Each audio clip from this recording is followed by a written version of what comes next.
রহিমা ডাক দিয়া বলছে, স্বামী হ্যাঁ, আপনার অল বড়িটা কিরা খাইয়া যারা যারা কইরা বালাইছে। আর ওই আয়ুব নবী আল্লাহরে কই, আল্লাহ অল বডি কিরা খাইয়া শেষ কইরা ফেলাইছে, আমার কোনো আপত্তি নাই, প্রয়োজনে হাড্ডি পর্যন্ত খাইয়া ফেলাইলে আপত্তি নাই, শুধুমাত্র আমার জিহ্বার মধ্যে কিরা লাগাইও না। কই কেন?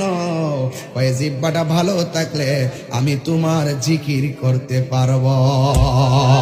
আল্লাহু আকবার কোন কেন? এই জন্য ভাইয়েরা আমার ওয়াজটা ধারণ করা লাগবে। রহিমা ডাক দিয়ে কয়, স্বামী গো, আমার মন চাইতেছে আপনারা আমি একটু আদর করবো। সুবহানাল্লাহ কোন কেন?